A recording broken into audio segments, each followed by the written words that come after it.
Hello everyone! Welcome to a personalized episode of Enlighten Me.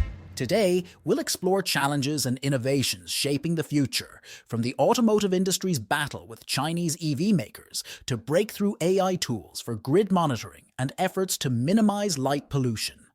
Join us as we delve into these pivotal developments. Grid operators meticulously manage the flow of electricity, ensuring supply meets demand. They face challenges with cumbersome tools that slow down decision-making, especially during disruptions. Srirang Abhyankar and Sichen Jin from Pacific Northwest National Laboratory developed ChatGrid, leveraging generative AI to simplify real-time grid monitoring. Operators can ask ChatGrid questions, receiving intuitive visualizations of data like generation capacity or power flow. ChatGrid employs a public large language model trained on extensive text data, enabling it to understand and respond to queries accurately.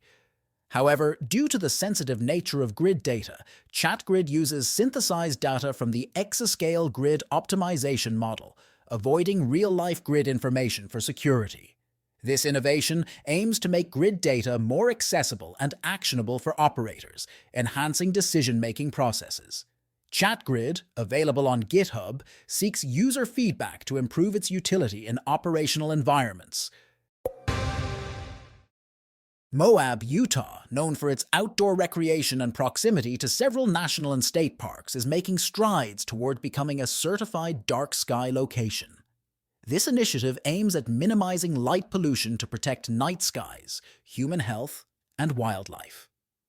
Artificial light disrupts human circadian rhythms and hormone levels, potentially causing health issues like cancer and depression, while also endangering animals by affecting their migration and predation patterns.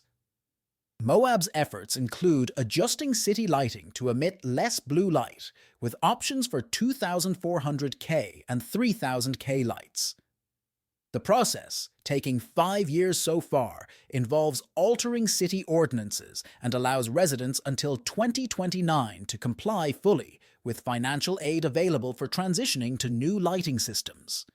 This initiative not only benefits ecological and human health, but also enhances the experience of stargazing and night sky observation. Let's now turn our attention to the Argonne collaboration. Argonne National Laboratory has been awarded $4 million by the U.S. Department of Energy, DOE, to develop microchips that consume up to 50 times less energy. This project, launching in early 2024, aims to address the growing energy consumption of microelectronics, which is predicted to account for 20% of global energy use by 2030. Partnering with Stanford University, Northwestern University, and Boise State University, the research will focus on using atomic layer deposition, ALD, to create new materials and devices, including ultra-low energy microchips. ALD allows for the production of extremely thin, precise films, ideal for fabricating advanced microelectronics.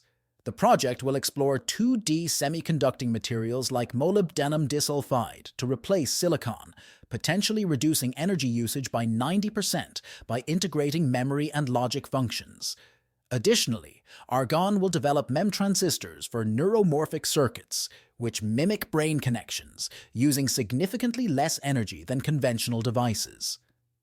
This effort combines experimental work with modeling and simulation to design energy-efficient devices, aiming for commercial application in the microelectronics industry. And now, pivot our discussion towards automotive news.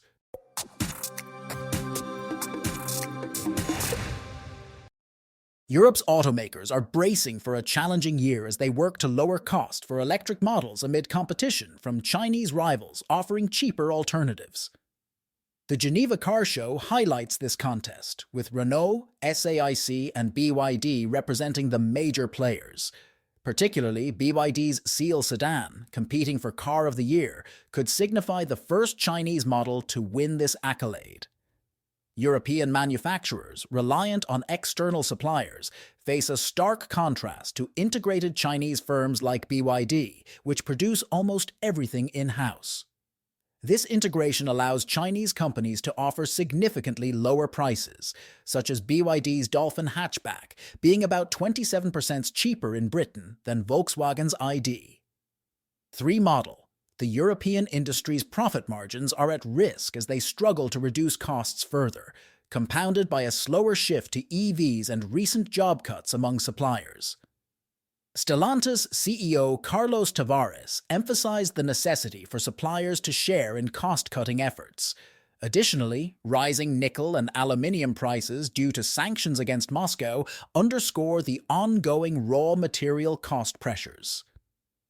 The situation leaves European automakers in a tough position, needing to balance cost reductions without overburdening their suppliers, some of which are already facing financial difficulties.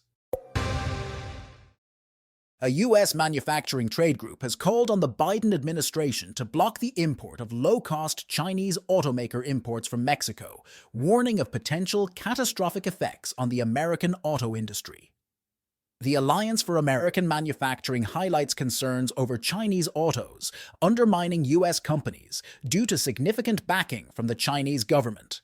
The group suggests the U.S. should ensure that vehicles and parts made in Mexico by Chinese firms don't benefit from the North American Free Trade Agreement, highlighting the risk of widespread job losses and plant closures. The issue gains prominence as China's BYD, now the world's top EV maker, plans to build an EV factory in Mexico.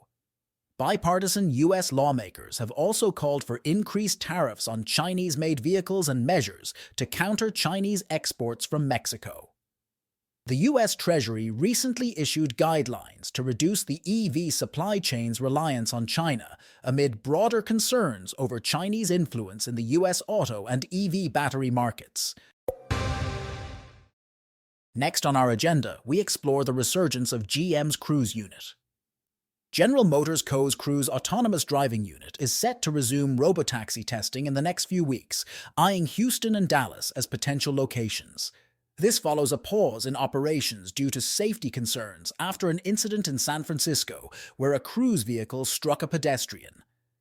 In response, Cruise laid off a quarter of its workforce, dismissed key executives, and appointed a new chief safety officer. The company is now engaging with officials in Texas, taking advantage of the state's more lenient regulations on autonomous vehicles. Cruise aims to rebuild trust with regulators and the public, emphasizing a slow and deliberate approach to resuming tests with safety drivers on public roads. Additionally, Cruise has hired law firm Quinn Emanuel Urquhart and Sullivan for a governance review, acknowledging past leadership failures. The company's previous rapid expansion plans have been scaled back as it focuses on safety and regulatory compliance with no set timeline for redeployment. Thanks for tuning in to today's episode of Innovation Pulse. If you enjoyed our insights and are eager to learn more, the Enlighten Me app is just a tap away. Expand your knowledge with personalized content on over 20 diverse topics, from crypto to health and beyond, all curated to fit your interests. Download the Enlighten Me app now at the Apple Store or Google Play, or visit the enlightenme.ai website. Stay curious, stay enlightened.